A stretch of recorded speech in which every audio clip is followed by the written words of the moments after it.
새벽 5시 50분 김서연의 손이 먼저 움직였다.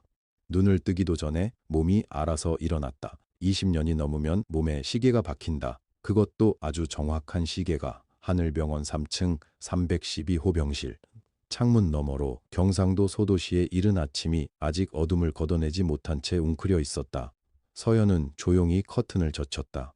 바깥 하늘이 남색에서 회색으로, 회사액에서 옅은 주황빛으로 서서히 번지고 있었다. 그 빛깔이 병실 창문에 얇게 깔리는 순간 서연은 속으로 생각했다.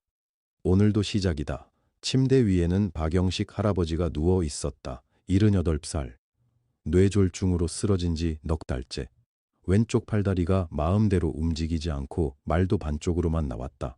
가족은 아들 하나가 있는데 한 달에 한 번 올까 말까 했다.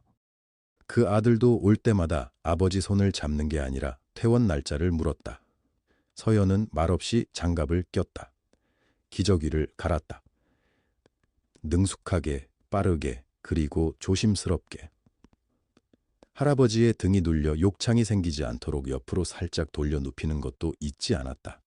할아버지는 눈을 반쯤 뜨고 서연을 바라봤다. 서연 씨. 예, 할아버지. 저 여기 있어요. 춥다. 금방 따뜻하게 해드릴게요. 서연은 담요를 어깨 위까지 끌어올려줬다. 그리고 복도 쪽 조리실로 나가 어젯밤부터 냄비에 담아둔 미음을 데웠다. 전자레인지 돌아가는 소리가 조용한 새벽 복도에 작게 울렸다. 서연은 그 소리를 들으며 잠깐 눈을 감았다. 어깨가 뻐근했다. 무릎도 어제부터 시큰거렸다. 하지만 그 통증은 이미 익숙함이라는 이름으로 바뀐 지 오래였다. 미음을 들고 병실로 돌아오는데 복도에서 흰 가운을 입은 젊은 남자와 마주쳤다.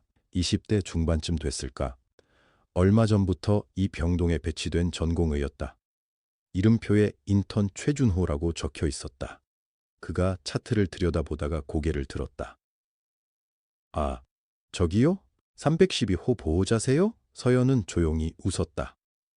아니요, 간병인입니다. 아, 네. 최준호는 다시 차트로 눈을 내렸다. 그게 전부였다.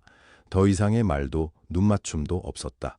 서연은 그 반응에 서운함을 느끼지 않았다. 20년 동안 그런 내를 수백 번은 들었으니까. 처음엔 그 두 글자가 가슴에 콕 박혔다. 지금은 그냥 지나쳤다. 그런 것에 걸려 넘어지기엔 서연의 하루는 너무 바빴다. 병실로 돌아와 할아버지를 반쯤 일으켜 세우고 미음을 한 숟갈씩 떠 입에 넣어드렸다.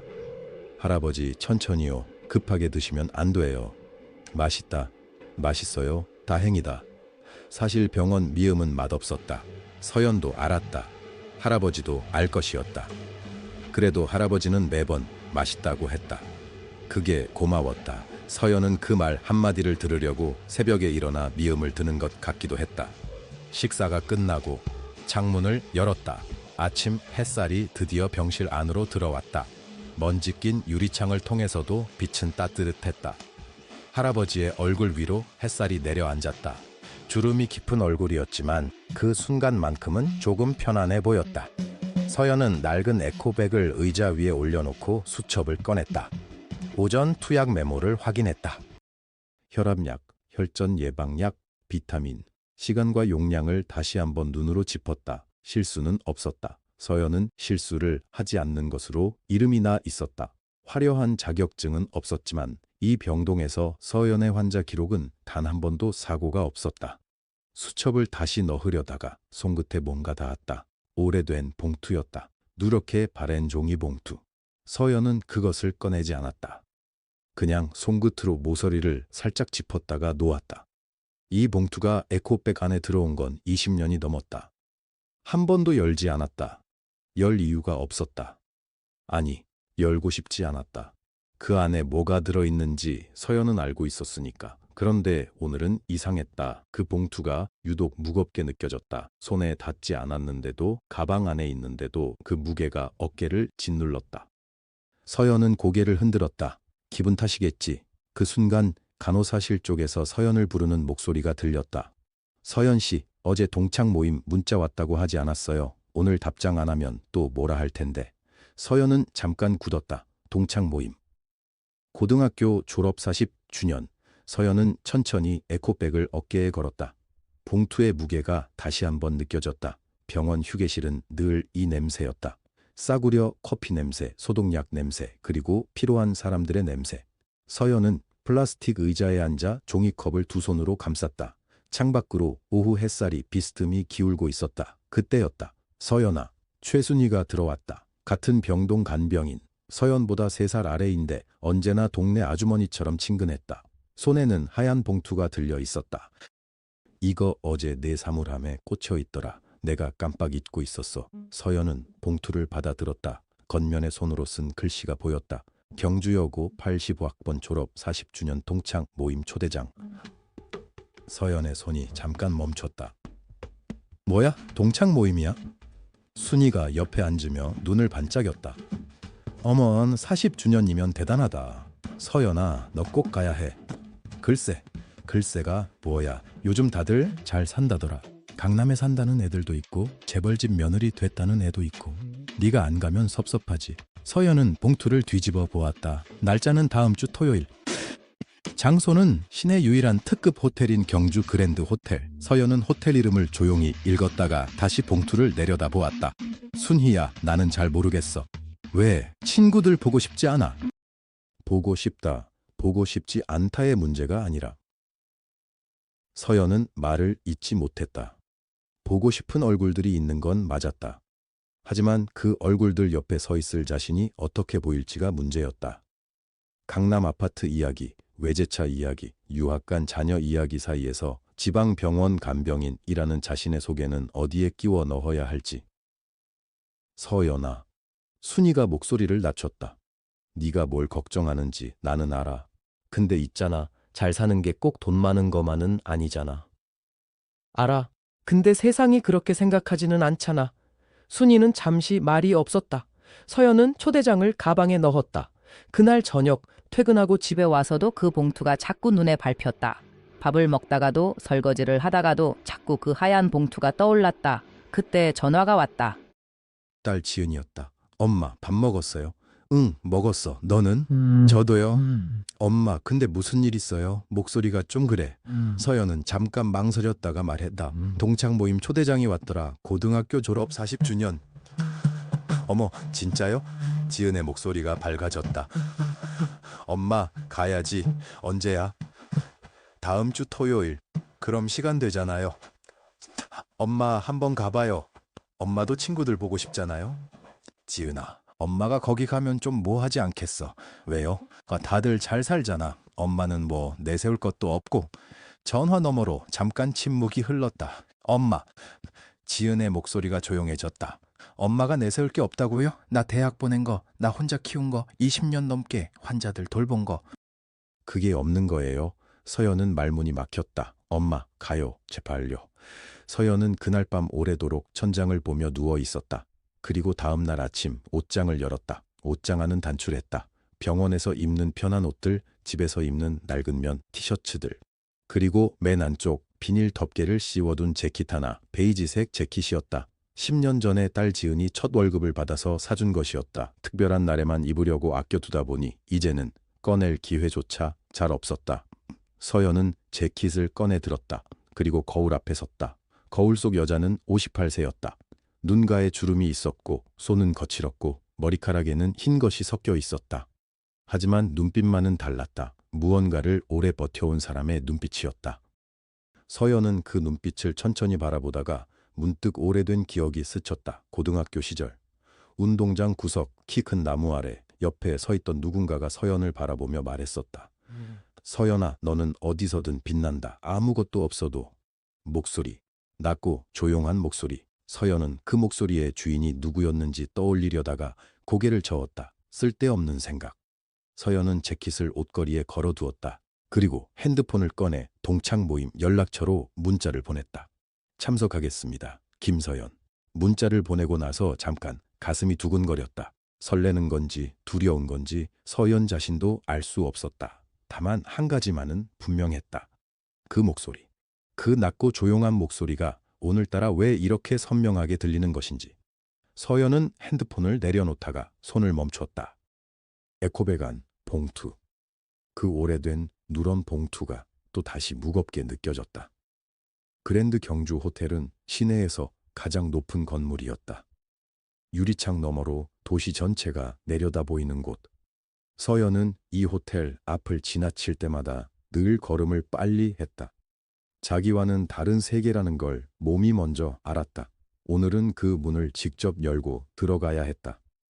로비에 들어서는 순간 공기가 달랐다. 향기도 달랐다. 대리석 바닥에 서연의 낡은 구두 굽소리가 또각또각 울렸다. 서연은 양손으로 에코백 끈을 꼭 잡았다.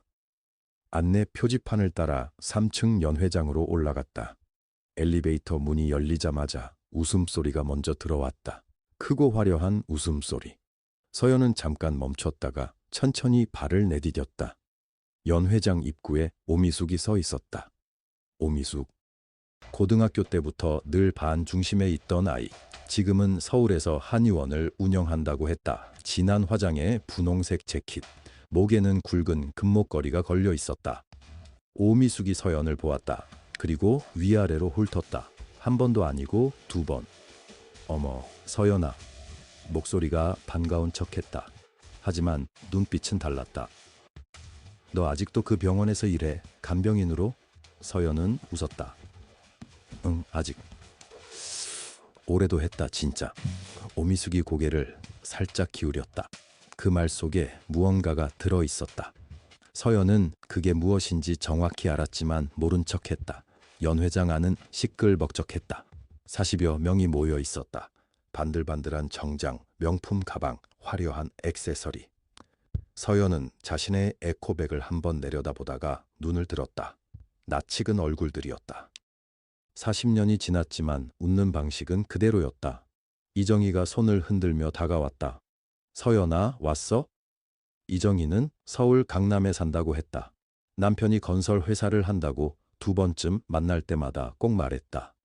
응, 잘 지냈어? 잘 지냈지. 근데 있잖아. 이정희가 옆에 서 있던 다른 동창 쪽으로 자연스럽게 몸을 돌렸다. 우리 며느리가 이번에 삼성 계열사에 들어갔거든. 요즘 취직이 얼마나 힘든데 그게 됐다고 하더라니까. 어머, 정말요? 공채 최종 합격이래. 애 아버지가 얼마나 좋아하던지. 대화가 흘러갔다. 서연은 그 옆에 서 있었지만 대화는 서연 쪽으로 오지 않았다. 자연스럽게. 물이 경사를 따라 흐르듯 서연은 자리를 찾아 걸었다. 구석 쪽 테이블에 빈 의자가 있었다. 서연은 거기 앉았다. 에코백을 무릎 위에 올려놓고 웨이터가 따라준 물을 한 모금 마셨다. 오른쪽 테이블에서는 누군가 아이 유학 이야기를 하고 있었다. 하버드가 어쩌고 영국이 어쩌고. 왼쪽 테이블에서는 아파트 이야기였다. 반포가 어쩌고 시세가 어쩌고. 서연은 물잔을 2손으로 감쌌다. 아무도 옆에 앉지 않았다. 의자가 3개나 비어 있었는데도. 서연은 그게 이상하지 않았다. 오히려 이상하게 익숙했다. 병원에서도 그랬다. 보호자 회의가 열리면 늘 서연은 한쪽에 서 있었다. 의사와 보호자가 이야기하는 동안 서연은 그 옆에서 조용히 대기했다. 없는 사람처럼. 그러다 회의가 끝나면 다들 서연에게 부탁했다. 밤새 좀 봐주세요. 소변줄 좀 확인해주세요. 새벽에 뒤척이면 깨워주세요. 없는 사람이었다가 필요할 때만 있는 사람이 되는 것. 서연은 그 삶에 오래 익숙해져 있었다. 물을 한 모금 더 마셨다. 그때 오미숙이 저쪽에서 목소리를 높였다. 근데 진짜 우리 동창 중에 간병인 하는 애가 있을 줄은 몰랐잖아. 누군가 킥킥 웃었다. 어디서 들은 것 같기도 하고. 그러게 오래 했대. 20년이 넘었다나. 대단하네. 어떻게 그걸 20년이나 해. 목소리들이 서연 쪽으로 향하고 있다는 걸 다들 알았고 서연도 알았다. 하지만 아무도 서연에게 직접 말을 걸지는 않았다. 서연은 물잔을 테이블에 내려놓았다. 그리고 창밖을 보았다. 저 아래 도로에 차들이 지나가고 있었다. 저녁이 오고 있었다. 하늘이 조금씩 붉어지고 있었다. 괜찮아. 서연은 속으로 중얼거렸다. 이것도 괜찮아. 그때였다. 연회장 입구 쪽에서 웅성거리는 소리가 났다. 처음엔 작았다. 그러다 점점 커졌다. 사람들이 입구 쪽으로 고개를 돌리기 시작했다. 오미숙이 눈을 동그랗게 떴다. 어머, 저분이 왜 여기에? 이정희가 숨을 들이켰다. 저거 박 이사장님 아니야. 웅성임이 파도처럼 번졌다. 연 회장 전체가 순식간에 조용해졌다가 다시 낮은 속삭임으로 가득 찼다. 서연은 창밖에서 눈을 거두어 입구 쪽을 바라보았다. 문이 열려 있었다. 그 문 안으로 한 남자가 들어오고 있었다. 키가 컸다. 등이 곧았다. 군인 출신 특유의 걸음걸이였다. 짙은 남색 양복, 흰 셔츠, 아무 장식도 없었지만 방 안 모든 사람의 시선이 그 사람에게로 모였다. 남자의 눈이 연 회장을 천천히 훑었다. 그러다 멈췄다.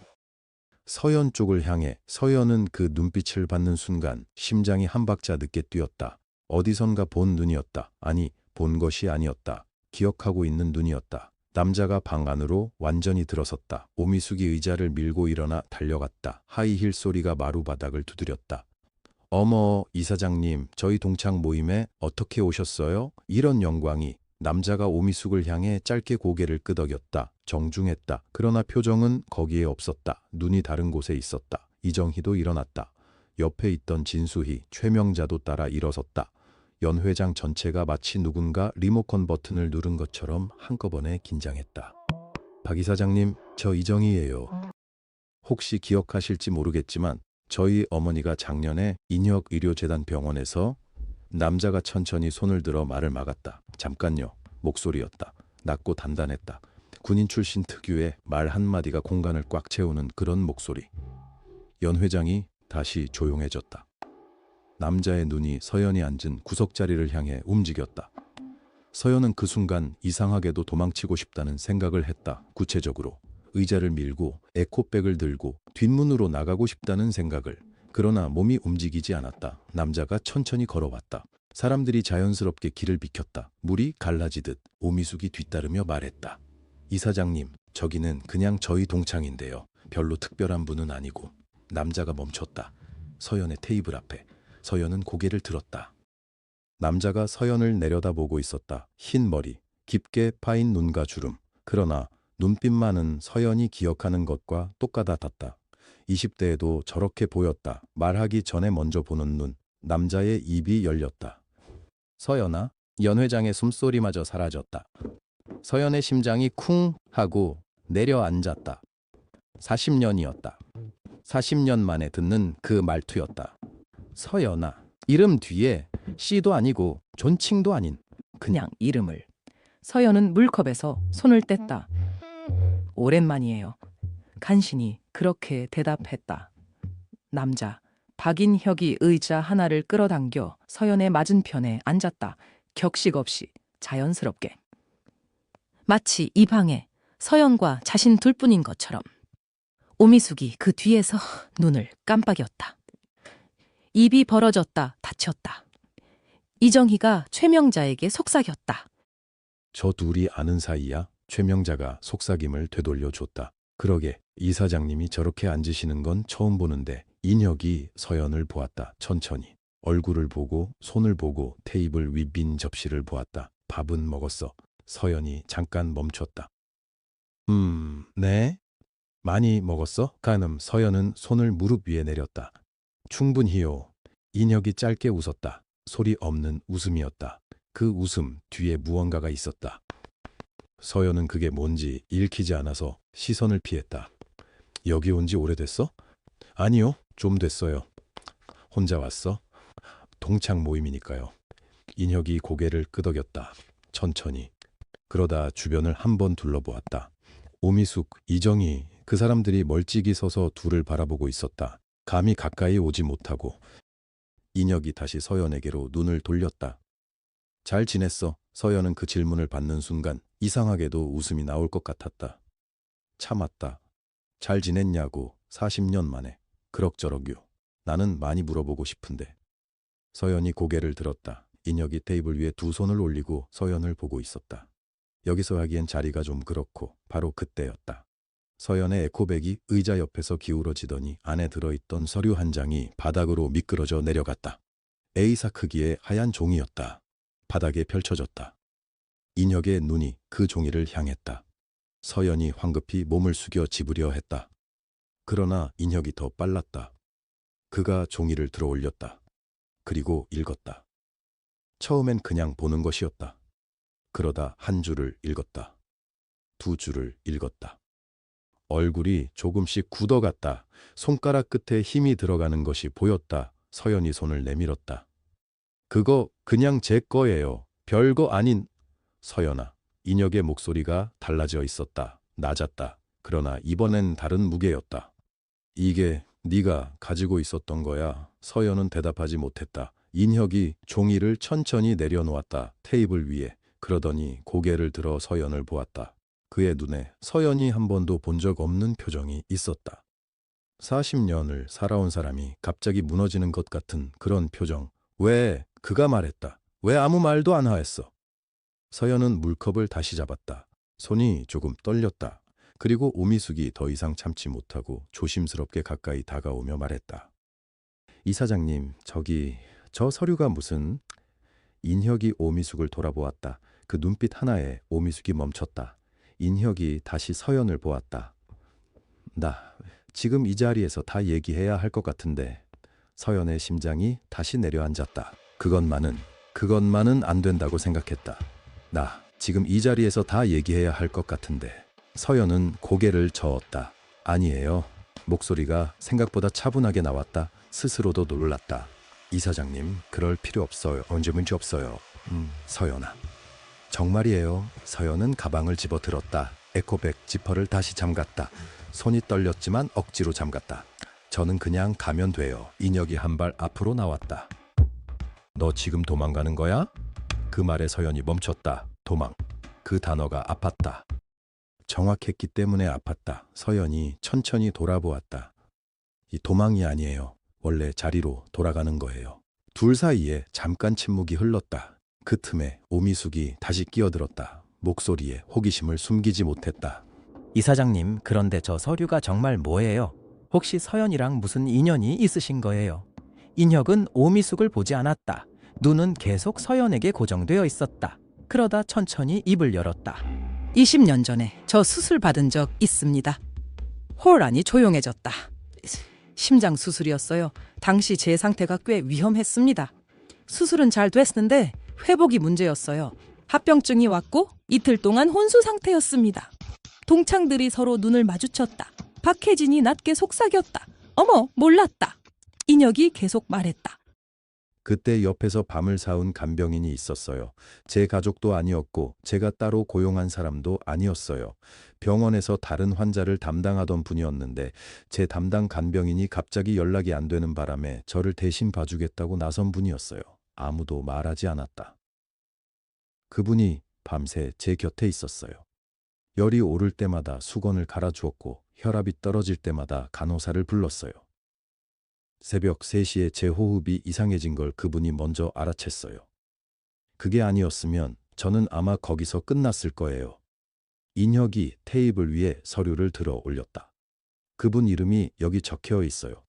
동창들의 시선이 일제히 서연에게로 쏠렸다. 서연은 눈을 내리깔았다. 오미숙이 입을 가렸다.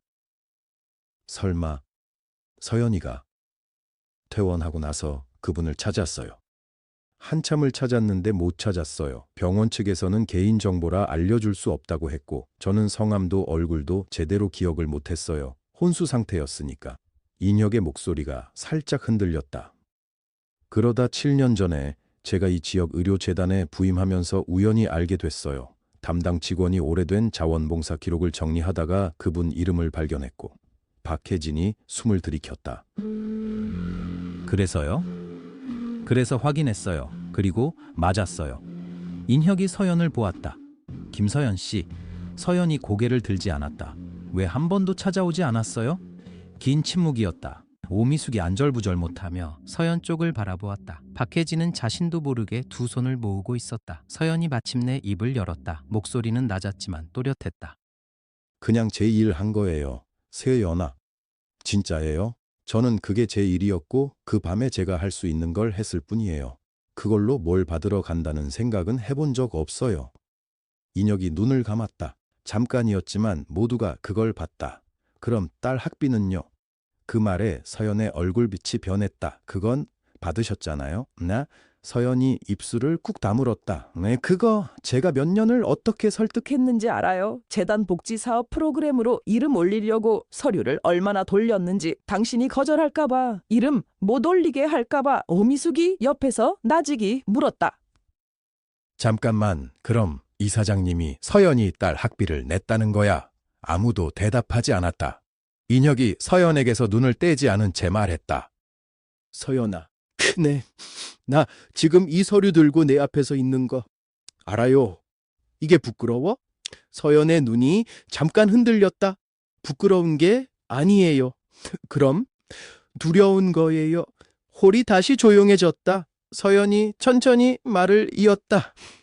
제가 이 자리에서 이 사람한테 이런 빚이 있다는 게 알려지면 사람들이 뭐라고 생각하겠어요? 제가 그걸 노리고 한 것처럼 보이잖아요. 그렇게 보는 사람이 있으면. 인혁이 낮게 말했다. 그 사람이 틀린 거야. 서연은 아무 말도 하지 못했다. 인혁이 그 자리에서 천천히 몸을 낮췄다. 처음엔 무릎을 꿇는 건지 아닌지 몰랐다. 그런데 정말이었다. 전직 육군대장, 지역 최대 의료재단 이사장, 이 고급 호텔에서 가장 단단해 보이는 사람이 바닥에 무릎을 꿇었다. 오미숙이 작게 비명처럼 소리를 냈다. 박해진은 말을 잃었다. 서연이 눈을 크게 떴다. 이사장님, 일어나세요. 이러시면 20년이에요. 인혁의 목소리는 떨렸다. 20년 동안 찾았어요. 20년 동안 이 말 한 번 못했어요. 서연의 눈에 뭔가가 차오르기 시작했다. 인혁이 고개를 들어 서연을 바라보았다. 고마워요. 단 세 글자였다. 그런데 서연은 그 세 글자에 20년치의 무게가 실려 있다는 걸 알았다. 그리고 그 순간 서연의 눈에서 무언가가 흘러내렸다. 서연은 손등으로 얼굴을 가렸다. 뒤쪽에서 누군가가 숨죽여 울기 시작하는 소리가 들렸다. 그런데 그때 서연의 가방 속에서 진동이 울렸다. 전화였다. 서연이 화면을 보았다. 딸 민지. 심장이 다시 한번 쿵 내려앉았다. 민지가 알고 있는 걸까? 지금 이 순간에 서연은 전화기를 손에 쥔 차에 잠시 아무것도 못했다. 민지. 지금 이 순간에 민지가 전화를 했다. 잠깐요. 서연이 낮은 목소리로 말했다. 손가락이 떨렸다. 전화를 받아야 할지, 끊어야 할지, 아니면 그냥 이 자리에서 도망쳐야 할지. 인혁은 아직 무릎을 꿇은 채였다. 받으세요. 인혁이 조용히 말했다. 어머니한테 전화 온 거잖아요. 서연이 눈을 한번 깜빡였다. 그리고 전화를 받았다. 민지야. 엄마, 나 지금 거기야. 서연의 심장이 멎는 것 같았다. 뭐? 호텔 로비에 있어. 엄마 보러 왔어. 목소리가 평소랑 달랐다. 차분하면서도 뭔가 결심한 사람의 목소리였다. 민지야, 너 왜? 엄마, 나 다 알아. 서연의 입이 다물어졌다. 뭘 안다고. 이사장님 일 준 후원 일 다 알아. 연 회장, 아니 너무 조용해서 서연의 전화 목소리가 그대로 공기 속에 퍼졌다. 동창들이 숨을 죽이고 있었다. 오미숙도 박혜진도 아무도 말을 하지 않았다. 인혁이 천천히 자리에서 일어났다. 엄마, 나 올라가도 돼? 서연은 대답하지 못했다. 엄마, 올라와. 전화가 끊겼다. 서연이 전화기를 가방 속에 넣었다. 손이 아직 떨렸다. 방 안에 침묵이 흘렀다.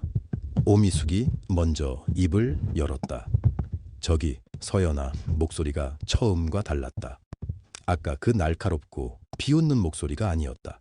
조심스러웠다. 어딘가 작아진 목소리였다. 그 서류에 있는 거 전부 다 사실이야? 서연이 고개를 들었다. 뭐가 궁금해? 그러니까 20년 전에 네가 그 환자를 돌봤다는 거. 그게 이사장님이었다는 거. 오미숙은 잠시 말을 잇지 못했다. 박혜진이 끼어들었다. 근데 너 그때 알고 있었어. 그 사람이 누군지. 서연이 고개를 저었다. 몰랐어. 신원미상으로 들어온 분이었어. 무영호 환자로. 그럼 어떻게 그렇게 오래 옆에 있었어? 이틀이 넘도록.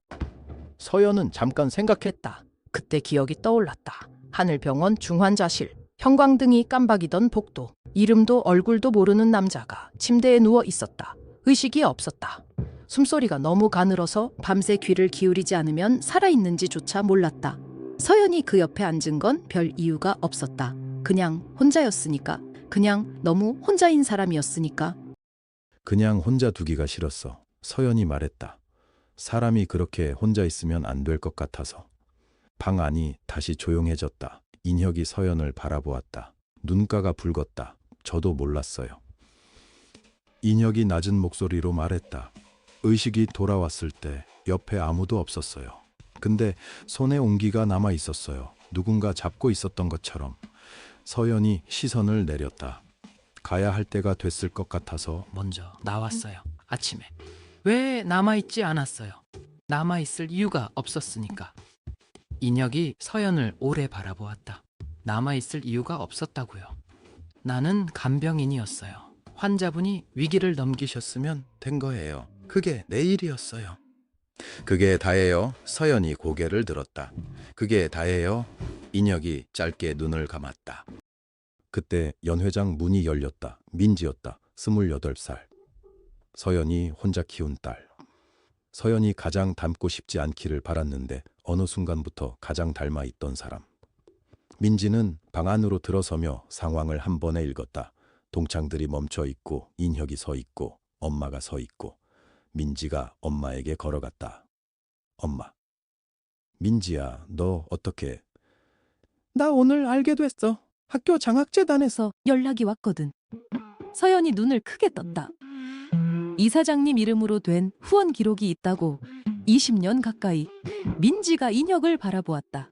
인혁이 시선을 피하지 않았다. 감사합니다. 민지가 고개를 숙였다. 근데 저는 엄마한테 더 하고 싶은 말이 있어요. 민지가 엄마를 돌아보았다. 눈에 눈물이 차 있었다. 엄마, 왜 한 번도 말 안 했어? 서연이 입술을 다물었다.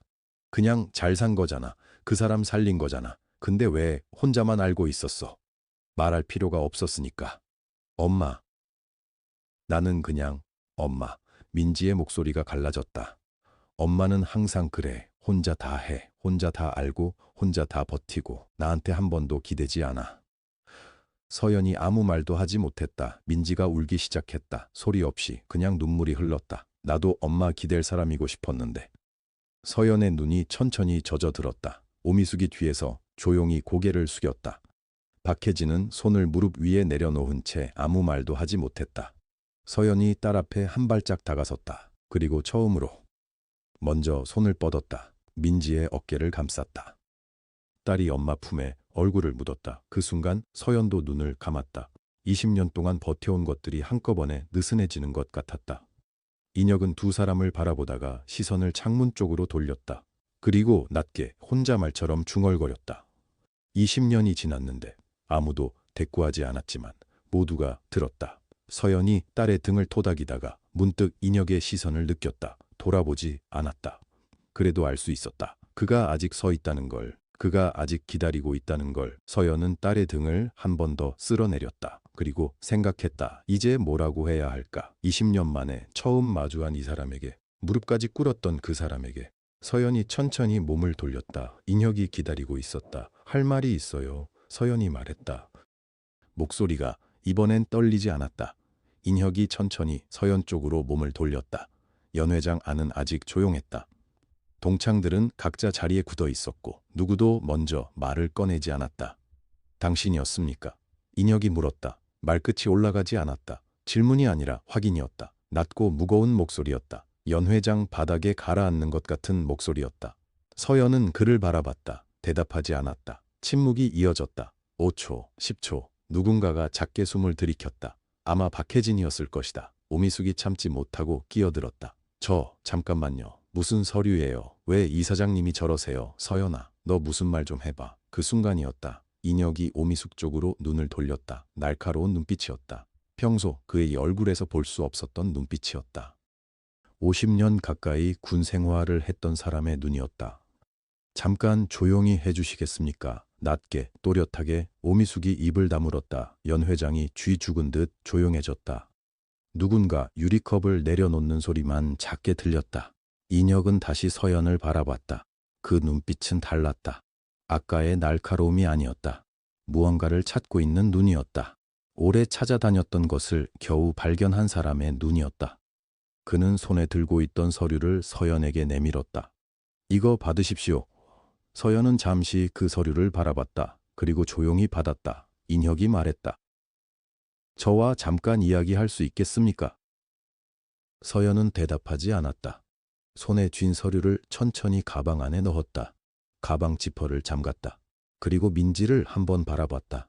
민지가 먼저 고개를 끄덕였다. 다녀와, 엄마. 작은 목소리였지만 흔들리지 않았다. 서연이 천천히 고개를 끄덕였다. 그러죠. 인혁을 향해 말했다. 두 사람이 연회장 문 쪽으로 걷기 시작했다. 그 뒷모습을 동창들이 말없이 바라봤다. 인혁이 먼저 문을 열었다. 서연이 그 옆을 지나쳤다. 문이 닫혔다. 그리고 동창들 사이에서 수군거림이 시작됐다. 뭐야, 저게 무슨 상황이야? 서류가 뭔데, 도대체? 이사장님이 저렇게 구는 건 처음 봤다. 무릎까지 꿇은 거잖아. 오미숙이 자리에 털썩 앉으며 말했다. 서연이 도대체 뭘 감추고 있었던 거야? 박혜진은 아무 말도 하지 않았다. 그냥 두 사람이 나간 문을 바라봤다. 복도는 조용했다. 호텔 연회장 바깥 김복도 끝에 작은 라운지가 있었다. 낮은 조명 아래 소파 두 개가 마주보고 놓여 있었다. 인혁이 먼저 앉지 않았다. 서연이 앉기를 기다렸다. 서연이 소파에 앉았다. 등을 곧게 세웠다. 인혁이 맞은편에 앉았다. 한동안 두 사람 사이에 말이 없었다. 먼저 입을 연 건 인혁이었다. 20년입니다. 서연이 말했다. 23년이에요. 인혁이 천천히 고개를 끄덕였다. 23년 맞습니다. 그가 말을 이었다. 그때 저는 신원 미상으로 입원해 있었습니다. 작전 중 사고였고 공개할 수 없는 상황이었습니다. 신분을 밝히지 못했습니다. 서연은 대답하지 않았다. 당신이 돌봤습니다. 48시간 동안 거의 혼자서.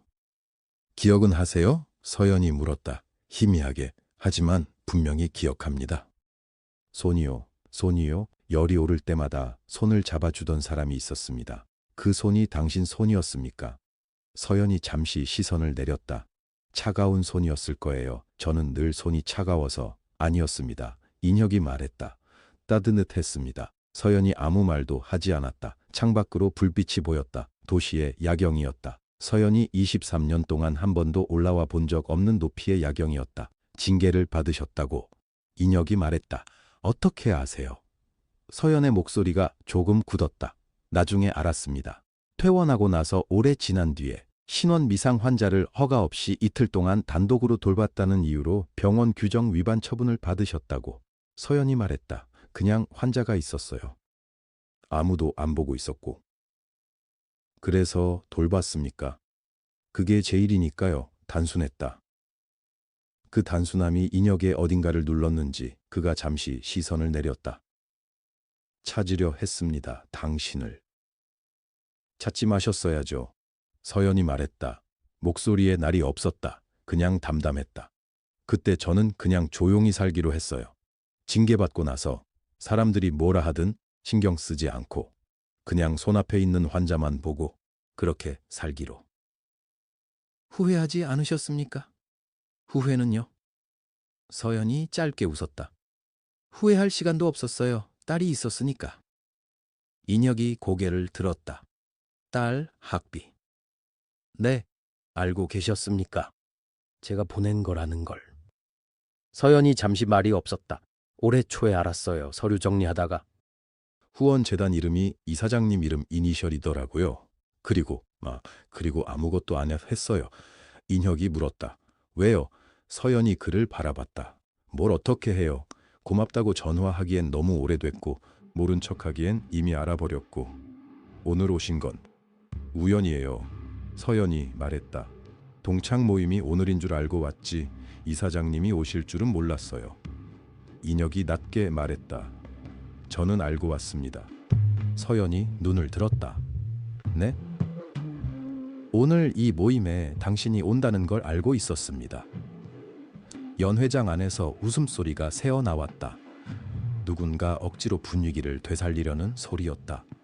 서연은 인혁을 바라봤다. 그게 무슨 말이에요? 인혁이 천천히 입을 열었다. 말씀드릴 게 있습니다.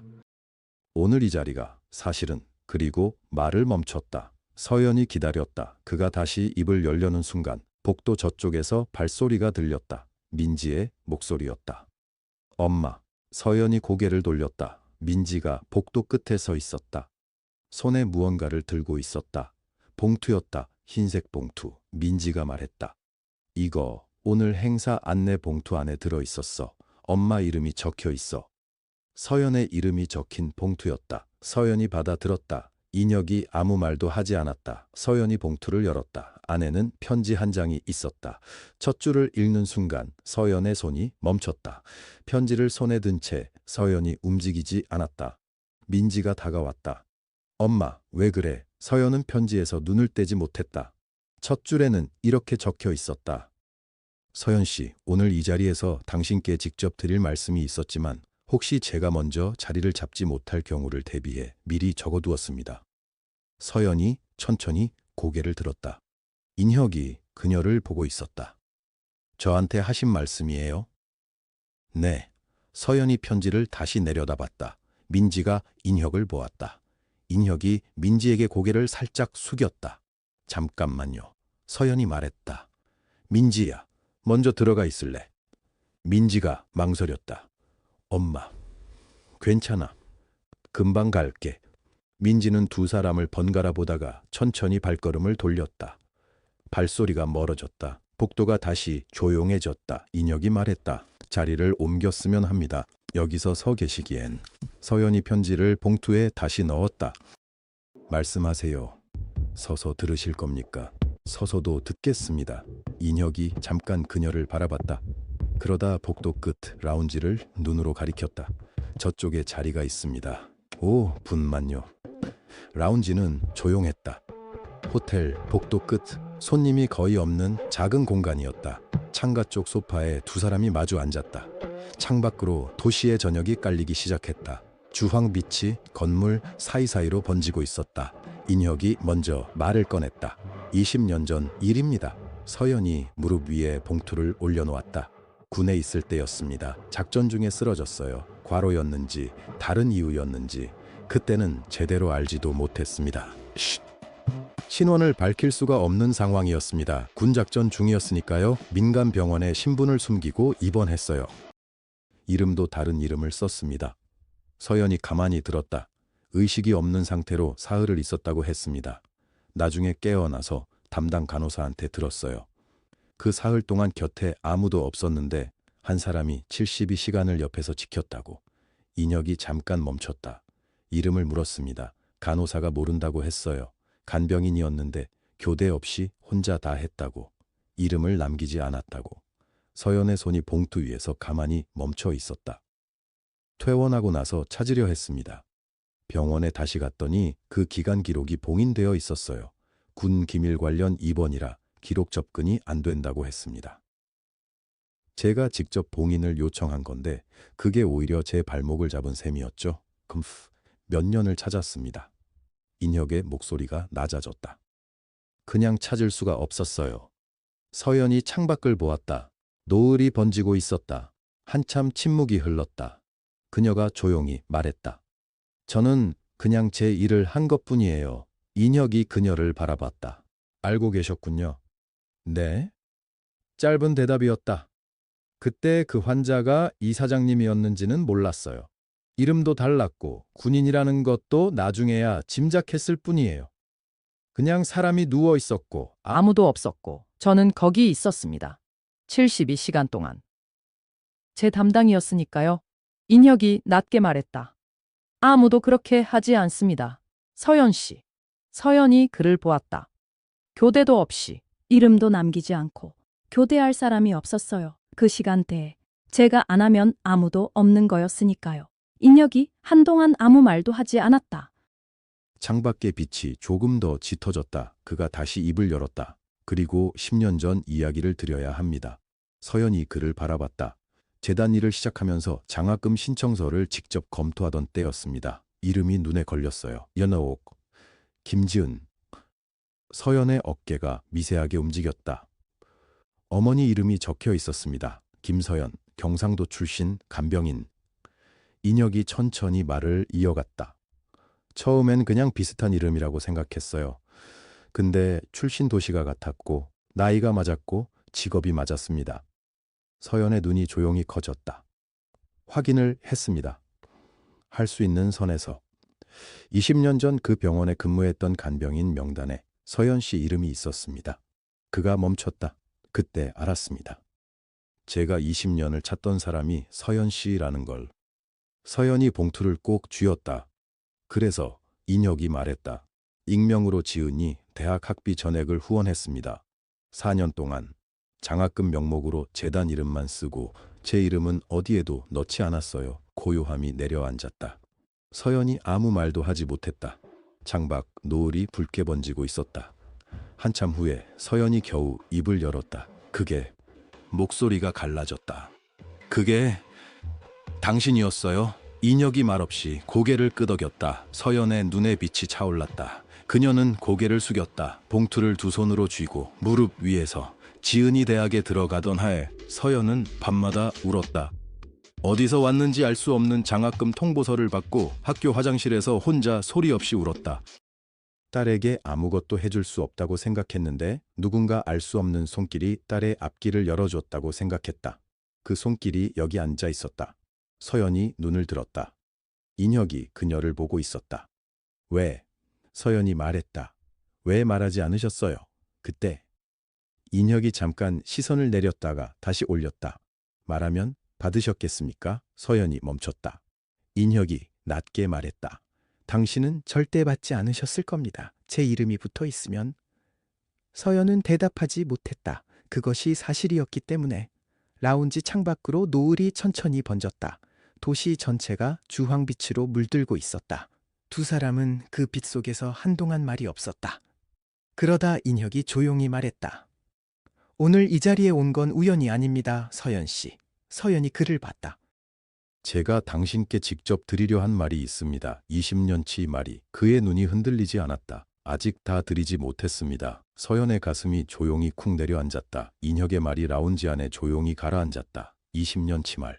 서연은 그 말의 무게를 천천히 느꼈다. 손이 조금 떨렸다. 무릎 위에 올려놓은 찻잔이 살짝 흔들렸다. 20년이요. 서연이 중얼거렸다. 그 오랜 시간 동안 인혁이 고개를 끄덕였다. 처음에는 그냥 지켜보는 것만으로도 충분하다고 생각했습니다. 당신이 잘 지내는지, 딸아이가 잘 크는지. 서연이 눈을 내렸다. 그런데 인혁이 말을 이었다. 지은이가 의대에 합격했다는 소식을 들었을 때 제 사람들 통해서 들었는데 그 아이가 인터뷰에서 말했다고 하더군요. 서연이 조용히 기다렸다. 엄마처럼 환자 곁에 있는 사람이 되고 싶다고. 서연의 눈가가 뜨거워졌다. 그 말을 들었을 때 처음으로 울었습니다. 50이 넘어서. 인혁이 시선을 창밖으로 돌렸다. 당신이 그 아이한테 물려준 게 뭔지 그때 알았습니다. 돈도 집도 아닌 것을. 서연은 입술을 꽉 다물었다. 눈물이 차오르는 걸 느꼈지만 쏟아내지 않으려 했다. 이 자리에서는, 이 사람 앞에서는. 지은이가. 서연이 겨우 말했다. 지금 이 병원 인턴으로 있어요. 인혁이 천천히 고개를 돌렸다. 알고 있습니다. 서연이 그를 봤다. 그것도 알고 있었어요? 예. 잠깐 침묵이 흘렀다. 그래서 더. 인혁이 말했다. 오늘 이 자리가 더 늦어지면 안 된다고 생각했습니다. 서연은 창밖을 봤다. 노을이 이제 보랏빛으로 바뀌고 있었다. 하늘이 타는 것처럼 고왔다. 이상한 일이에요. 서연이 낮게 말했다. 딸이 이 병원에 들어왔을 때 저는 그냥 인연이 그런 거라고 생각했어요. 제가 일하는 병원에 딸이 의사로 온 거라고. 인혁이 아무 말도 하지 않았다. 근데 서연이 그를 똑바로 봤다. 이것도요? 인혁이 시선을 피하지 않았다. 이것까지 당신이 한 건 아니에요. 잠깐 정적이 흘렀다. 인혁이 말했다. 지은이는 실력으로 들어왔습니다. 제가 건드린 게 없어요. 그건 맹세할 수 있습니다. 서연이 그의 눈을 오래 들여다봤다. 그 눈이 흔들리지 않았다. 50이 넘은 사람의 눈이었다. 거짓말을 감추기엔 너무 지쳐있는 눈이었다. 서연이 천천히 고개를 끄덕였다. 믿을게요. 인혁이 숨을 조금 내쉬었다. 서연이 말했다. 근데 하나만 더 물어볼게요. 예, 20년 전에 제 남편이 이 병원 응급실에 왔을 때 인혁이 굳었다. 그때도 알고 있었어요? 남편이 쓰러진 날이었다. 뇌졸중이었다. 42도 되기 전에 갑자기 왔다. 당시 서연은 아무 연줄도 없는 지방 소도시의 아무것도 아닌 사람이었다. 그런데 어쩐 일인지 응급실에서 빠르게 처치가 이루어졌다. 담당 의사가 바뀌었다. 좋은 쪽으로. 그때는 그냥 운이 좋았다고 생각했다. 인혁이 한참 말이 없었다. 그리고 말했다. 그는 말을 고르는 것 같았다. 제가 할 수 있는 게 그것뿐이었습니다. 그때는 서연이 눈을 감았다. 남편은 서연이 말했다. 그래도 가버렸잖아요. 예, 당신이 최선을 다 해줬어도. 예. 서연이 눈을 떴다. 눈물 한 줄기가 뺨을 타고 내려왔다. 닦지 않았다. 그냥 뒀다. 고마워요. 서연이 말했다. 그것도 고마워요. 인혁의 눈이 처음으로 흔들렸다. 두 사람은 다시 말이 없어졌다. 찻잔에서 김이 조금씩 올라왔다. 라운지 안은 조용했다. 창밖의 하늘은 이제 어두워지기 시작하고 있었다. 서연이 먼저 입을 열었다. 고등학교 때 인혁이 그녀를 봤다. 나한테 고백했잖아요.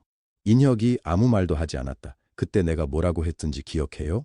인혁이 낮게 말했다. 기억합니다. 뭐라고 했죠? 인혁이 잠깐 눈을 내렸다가 말했다. 나는 내 인생에 어울리지 않는다고. 서연이 쓴웃음을 지었다. 그때 나는 진심으로 그렇게 생각했어요. 당신은 잘 나가는 집안이었고 나는 그냥 동네 보통 집딸이었고 당신 곁에 있으면 당신 발목을 잡는 게 될 것 같았어요. 인혁이 조용히 들었다. 근데 서연이 말했다. 이제 와서 생각하면 그녀가 찻잔을 두 손으로 감쌌다. 그게 제가 나를 너무 작게 봤던 거였는지도 몰라요.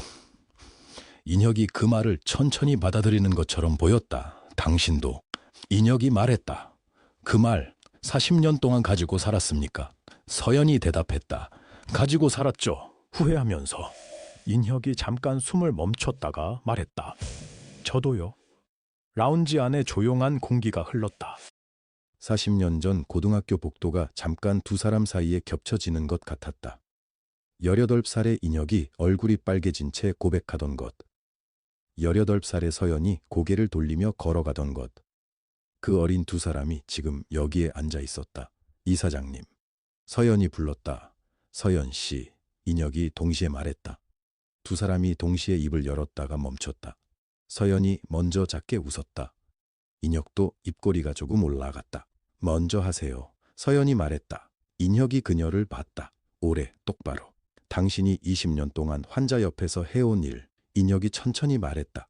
저는 그게 세상에서 제일 어려운 일인 걸 알고 있습니다. 제가 그 자리에 누워봤으니까요. 서연이 가만히 들었다. 그 자리에서 당신 손을 잡았던 사람으로서 인혁이 말했다. 한 가지만 묻겠습니다. 서연이 그를 봤다. 이제는 누군가 당신 손을 잡아도 됩니까? 서연의 가슴이 멎는 것 같았다. 그 순간이었다. 연 회장 쪽에서 목소리가 들려왔다. 크고 또렷하고 지나치게 기세 좋은 목소리였다. 야, 근데 진짜야? 서연이가 이 사장님이랑 무슨 사이래? 오미숙이었다. 어떻게 된 거야 도대체? 간병인이 이사장을요? 네네. 서연과 인혁이 동시에 소리나는 쪽을 봤다. 연 회장 입구에 동창들이 몰려 있었다. 오미숙이 가장 앞에 서서 이쪽을 손가락으로 가리키고 있었다. 서연과 인혁이 천천히 일어났다. 라운지에서 연 회장 입구까지는 몇 걸음 되지 않았다. 그런데 그 거리가 지금은 유난히 멀게 느껴졌다. 동창들이 입구에 몰려 있었다. 오미숙이 앞장서서 이쪽을 바라보고 있었다. 뒤로 최정희, 한유진, 그리고 이름도 잘 기억나지 않는 얼굴들이 줄지어 서 있었다. 모두의 시선이 서연에게 꽂혔다. 서연은 가방을 고쳐 들었다. 그리고 걸었다. 인혁이 그 옆에 나란히 걸었다. 연 회장 입구에 들어서는 순간이었다. 호텔 지배인이 빠른 걸음으로 다가왔다. 넥타이를 가다듬으며 정중하게 허리를 숙였다. 이사장님 죄송합니다. 방금 재단 쪽에서 연락이 왔습니다. 인혁이 멈췄다. 무슨 일입니까?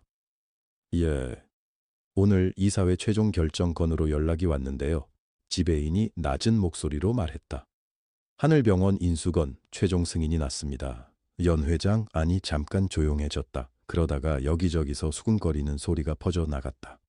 오미숙이 눈을 크게 뜨며 지배인 쪽으로 한 발 다가섰다. 하늘병원이요? 그 지방 작은 병원을요? 지바인이 고개를 끄덕였다. 네. 인혁의료재단이 인수하면 이 지역 최대 종합병원으로 확장됩니다. 부지 확장에 새 건물 신축까지 포함해서 계획이 꽤 큽니다. 오미숙이 입을 벌렸다가 닫았다. 주변 동창들이 서로 얼굴을 마주 보았다. 와, 누군가 낮게 감탄했다. 이 지역에서 그 규모가 되면 진짜 큰 거 아닌가. 환자 수만 해도 몇 배는 늘겠는데 그때였다. 뒤쪽에서 한 동창이 말했다. 조용하고 덤덤한 목소리였는데 그 말이 퍼지는 순간 연 회장이 다시 한번 조용해졌다. 그 병원 수석 간병인이 김서연 씨 아닌가요? 모든 시선이 그쪽을 향했다. 안경을 쓴 동창이었다. 이름은 박선미. 말수가 적고 조용한 편이었는데 지금 이 순간만큼은 또렷했다. 20년 개근이라고 들었는데 환자 만족도 1위도 몇 년째 연속이라고. 잠깐 침묵이 흘렀다. 오미숙이 천천히 서연을 봤다. 표정이 굳어 있었다. 최정희도 한유진도 마찬가지였다. 아까 저녁 내내 서연을 향해 흘겨보고 자리를 비켜안고 귓속말을 주고받던 얼굴들이 지금은 조금씩 딱딱하게 굳어가고 있었다. 서연은 아무 말도 하지 않았다. 인혁이 지배인을 향해 고개를 끄덕였다. 수고하셨습니다. 관련 서류는 내일 오전에 챙겨주십시오. 네, 이사장님. 지배인이 물러났다. 인혁이 서연 쪽을 봤다. 그리고 동창들 앞에서 조용하고 분명하게 말했다. 오늘 이 자리에서 여러분께 드릴 말씀이 있습니다. 분위기가 달라졌다. 장난기 없이, 차갑지도 않게, 그냥 아주 단단하게. 하늘병원이 이번에 저희 재단으로 넘어오게 됩니다. 확장 계획도 있고 인력 재편도 있습니다. 그 과정에서 제가 가장 먼저 확인한 것이 하나 있었습니다. 인혁이 잠깐 멈췄다. 수석한 병인 김서연 씨의 근속 기록입니다. 오미숙의 손가락이 살짝 떨렸다.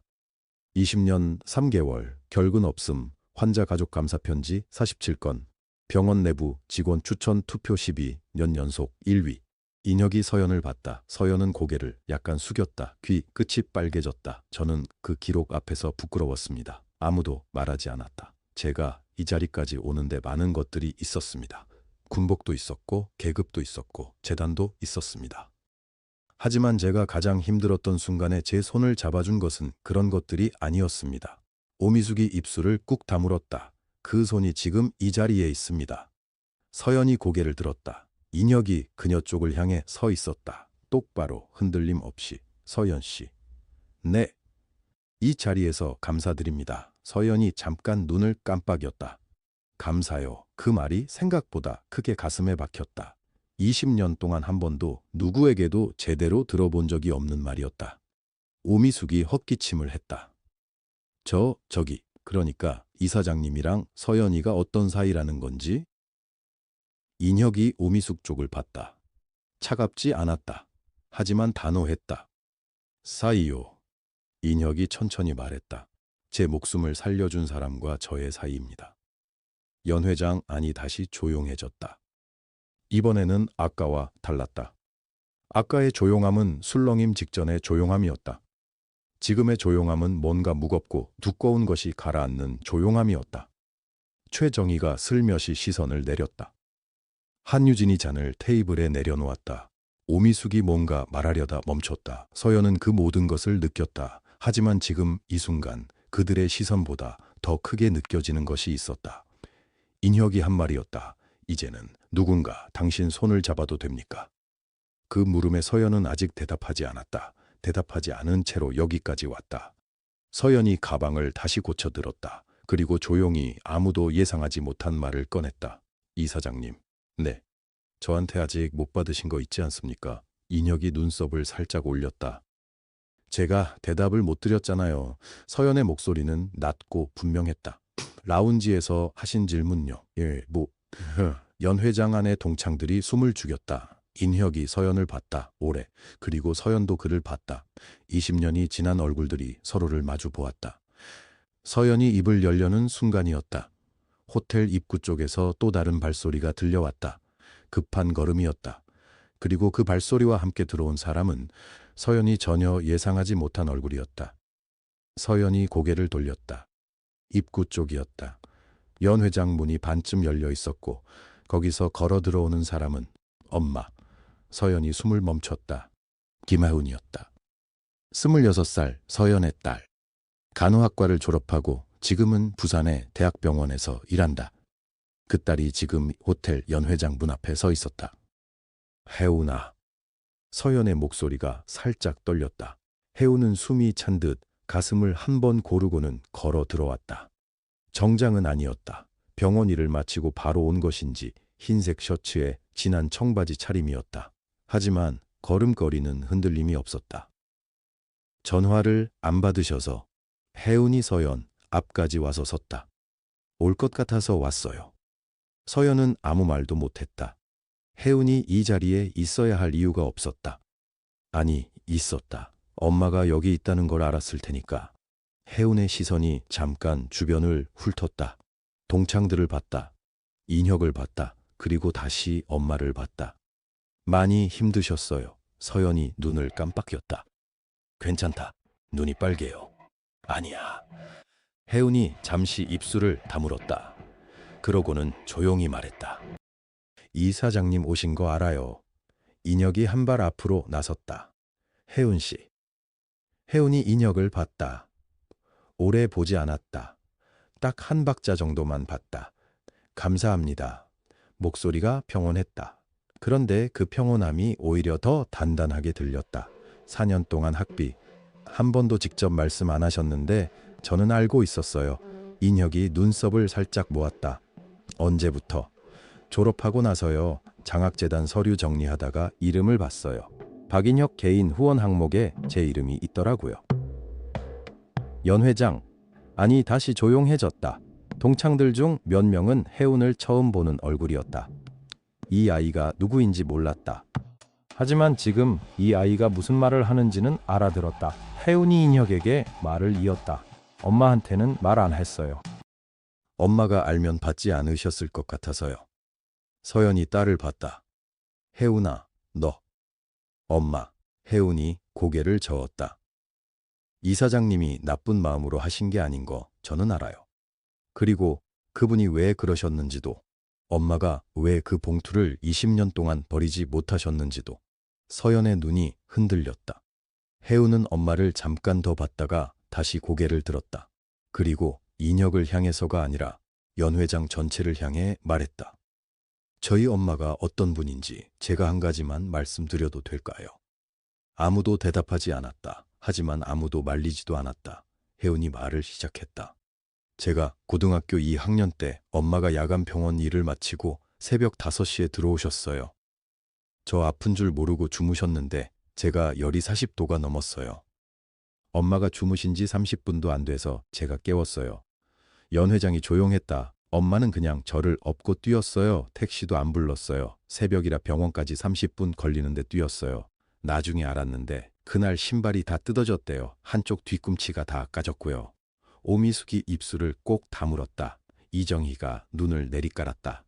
그런데 병원 접수할 때요. 혜운이 말을 이었다. 야간 접수 직원이 저한테 물었어요. 보호자 직업이 뭐예요? 하고요. 엄마가 뭐라고 하셨는지 아세요? 아무도 말하지 않았다. 간병인입니다. 그렇게 말씀하셨어요. 목소리 하나도 안 떨리고요. 혜운이 잠깐 멈췄다. 저는 그게 너무 부끄러웠어요. 그때는요.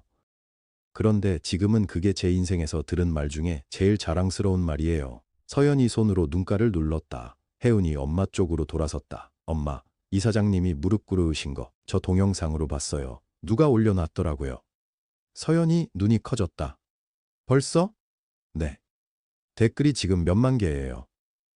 동창들 중 몇 명이 슬쩍 핸드폰을 꺼냈다가 다시 집어넣었다. 혜운이 엄마 앞에 서서 조용히 말했다. 엄마가 대답 못하신 거 알아요. 이사장님한테. 서연이 고개를 들었다. 라운지에서 하신 말씀이요. 아, 너 어떻게 알아? 엄마가 전화기 끊기 전에 통화 중이었잖아요. 제가 다 들었어요. 서연이 눈을 감았다. 혜운이 엄마 손을 잡았다. 차갑고 거칠고 그러면서 어딘가 단단한 손이었다. 엄마가 대답하기 어려우시면 제가 대신 드릴게요. 서연이 딸을 봤다. 이사장님, 혜은이 인혁을 향해 돌아섰다. 인혁은 가만히 서 있었다. 엄마는 58년 사는 동안 한 번도 누군가한테 손 잡혀본 적 없는 분이에요. 자기 손이 거칠다고 항상 뒤에 숨기거든요. 인혁이 천천히 고개를 끄덕였다. 그래서요. 혜은이 말했다. 엄마 손 잡으실 때 세게 잡아주세요. 살살 잡으시면 엄마가 빼거든요. 연 회장이 아주 잠깐 숨이 멎는 것 같았다. 그리고 누군가의 눈에서 소리 없이 무언가가 떨어졌다. 서연이 딸의 손을 꽉 쥐었다. 인혁이 한 발 앞으로 걸어왔다. 서연은 그를 봤다. 피하지 않았다. 인혁이 손을 내밀었다. 서연의 손 쪽으로. 거칠고 차갑고 20년을 버텨온 그 손 쪽으로. 서연이 천천히 손을 들었다. 그리고 호텔 바깥에서 갑자기 큰 소리가 들렸다. 기자들이었다. 누군가 이미 이 자리를 신고한 것인지 아니면 그 영상을 보고 달려온 것인지 로비 쪽이 순식간에 소란스러워졌다. 인혁의 비서가 뛰어들어왔다. 이사장님, 언론사에서 지금 2분 인터뷰 요청이. 인혁이 비서를 한 번 봤다. 그리고 서연을 봤다. 서연이 인혁을 봤다. 두 사람의 손은 아직 닿지 않았다. 인혁이 비서에게 말했다. 나가 있어. 하지만 이사장님, 지금 기자들이 나가 있으라고. 비서가 입을 다물었다. 그리고 돌아섰다. 연 회장 문이 닫혔다. 다시 조용해졌다.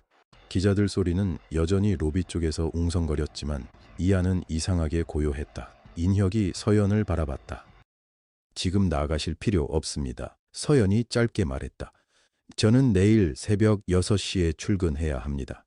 인혁이 고개를 끄덕였다. 압니다. 이사장님은요? 저도 내일 갑니다. 서연이 눈을 가늘게 떴다. 어딜요? 하늘병원. 서연이 아무 말도 하지 않았다. 혜은이 옆에서 조용히 엄마의 팔을 건드렸다. 서연은 딸을 내려다봤다. 혜은의 눈이 반짝이고 있었다. 울었는지 웃는 건지 알 수가 없는 그 얼굴. 서연은 조용히 고개를 저었다. 아직 손도 못 잡았는데. 인혁이 그 말을 듣고 잠깐 멈췄다. 그리고 소리 없이 웃었다. 조용하고 작은 웃음이었다. 하지만 진짜였다. 이 밤에 이 연회장에서 처음으로 나온 진짜 웃음. 서연도 그것을 봤다. 다음 날 아침이었다. 경상도 하늘은 맑았다. 봄이었다. 겨우내 웅크리고 있던 공기가 오늘은 달랐다. 창문 틈으로 들어오는 바람이 차갑지 않았다. 새벽 6시, 서연은 평소처럼 병원 복도를 걸었다. 하얀 가운은 아니었다. 그냥 면 소재 조끼와 편한 바지. 손에는 바구니 하나, 안에는 수건, 로션, 1000개. 20년째 같은 바구니였다. 복도 끝 52호 병실. 서연이 문을 살짝 열었다. 할아버지, 일어나셨어요. 침대 위 초에 할아버지가 눈을 떴다. 85살. 자식들은 서울에 있고 이 병원에 혼자 누워 계신 지 석 달째였다. 서연이 왔나? 네, 창문 좀 열게요. 서연이 창문 쪽으로 걸어갔다. 잠금쇠를 돌렸다. 창이 열리자 봄 햇살이 쏟아졌다. 눈부셨다. 할아버지가 눈을 찡그렸다가 이내 풀었다. 오늘 따뜻하네. 네, 따뜻해요. 서연이 수건을 꺼내 따뜻한 물에 적셨다. 할아버지 손을 닦아드리기 시작했다. 천천히 손등부터 손가락 하나하나까지. 할아버지가 눈을 감았다. 잠든 게 아니었다. 그냥 가만히 있는 건배론지 휴연이고 못지엇. 서연도 아무 말하지 않았다. 와, 이게 서연의 아침이었다. 또 복도로 나왔을 때였다. 너와 엄마 소리가 먼저 들렸다. 서연이 고개를 들었다. 지은이 뛰어왔다. 26살, 이 병원 인턴 2년차. 오늘은 정식 출근 시간보다 2시간이나 빨리 온 것이었다. 그리고 눈이 빨갛게 부어 있었다. 서연이 멈췄다. 왜 이렇게 일찍? 어젯밤에 전화 와서. 지은이 숨을 골랐다. 이사장님한테서. 서연이 아무 말도 하지 않았다. 엄마가 그분 살렸던 거야, 20년 전에? 내가 5살 때. 서연이 천천히 고개를 끄덕였다. 그리고 내 장학금이. 지은의 목소리가 흔들렸다. 내가 받은 장학금이 전부 그분이 보낸 거라고? 지은아. 서연이 딸에게 걸어갔다. 다 그분이 한 게 아니야. 엄마. 너는 내 힘으로 여기까지 온 거야. 지은이 입술을 깨물었다. 그래도 엄마가 말해줬어야. 말했으면 네가 어떻게 공부했겠어. 서연이 딸의 얼굴을 두 손으로 감쌌다. 거칠고 차가운 손이었다. 그래도 지은은 피하지 않았다. 너는 장학금 때문에 된 게 아니야. 새벽에 일어나고 시험날 밥도 못 먹고 혼자 버텨서 된 거야. 그건 아무도 대신 못 해줘. 지은이 눈물을 떨어뜨렸다. 서연이 딸을 꼭 안았다. 복도 한가운데서 환자도 보호자도 지나가는 간호사도 있었다. 서연은 신경 쓰지 않았다. 20년 만에 이렇게 안아주는 것 같았다. 병원 로비였다. 서연이 지은과 함께 엘리베이터에서 내렸을 때였다. 자동문이 열렸다. 밖에서 누군가 들어왔다. 수트가 아니었다. 짙은 남색 점퍼에 평범한 바지. 손에는 아무것도 없었다. 비서도 없었다. 박인혁이었다. 로비가 잠깐 멈추는 것 같았다. 접수 직원이 고개를 들었다. 지나가던 간호조무사가 발걸음을 늦추었다. 서연은 가만히 서 있었다. 인혁이 들어오다가 서연과 눈이 마주쳤다. 그가 멈췄다. 그리고 조용히 웃었다. 어젯밤 연회장에서 봤던 그 웃음이었다. 작고 조용한 웃음. 꾸민 게 없는 웃음. 그가 천천히 걸어왔다. 서연 앞에 섰다. 출근하셨습니까? 했습니다. 오늘 52호 할아버지 어떠십니까? 서연이 눈을 가늘게 떴다. 어떻게 아세요? 어젯밤에 좀 알아봤습니다. 재단에서 지원하는 환자분 목록에 있더라고요. 서연이 잠깐 인혁을 바라봤다. 여기 자주 오실 겁니까? 인혁이 대답했다. 자주 올 것 같습니다. 지은이 옆에서 조용히 발끝을 바라봤다. 입꼬리가 아주 조금 올라갔다가 내려갔다. 서연이 인혁을 봤다. 40년 전 20살의 인혁이 아니었다. 60살이었다. 머리는 반쯤 휘었고 눈가에 주름이 있었다. 화려하지 않았다. 오늘은 그냥 평범한 저퍼를 입은 사람이었다. 서연도 오늘 평범했다. 면소재 조끼를 입은 간병인이었다. 손에는 바구니를 들고 있었다. 두 사람은 그렇게 마주 서 있었다. 로비로 봄 햇살이 들어왔다. 창이 크지 않았지만 아침 햇빛은 공평했다. 수트를 입은 사람이나 조끼를 입은 사람이나 똑같이 비췄다. 서연이 먼저 말했다. 커피는 지하 매점이 낫습니다. 로비 것은 맛없어요. 인혁이 고개를 끄덕였다. 알겠습니다. 시간 있으면 52호 할아버지도 한번 들러보세요. 말동무가 없으셔서요. 그렇게 하겠습니다. 서연이 잠깐 멈췄다. 그리고 웃었다. 40년 만에 처음으로 먼저 웃었다. 크지 않았다. 소리도 없었다. 그냥 눈가가 조금 부드러워지고 입꼬리가 올라가는 것. 하지만 그건 진짜였다. 인혁이 그 웃음을 봤다. 그도 따라 웃었다. 지은이 고개를 돌렸다. 아무것도 보지 않는 척하면서 눈이 또 빨개졌다. 서연은 다시 복도를 걸었다. 바구니를 들고 다음 환자 병실 쪽으로. 뒤에서 인혁의 발걸음 소리가 들렸다. 지하 매점 쪽으로 내려가는 것 같았다. 서연은 뒤를 돌아보지 않았다. 돌아볼 필요가 없었다.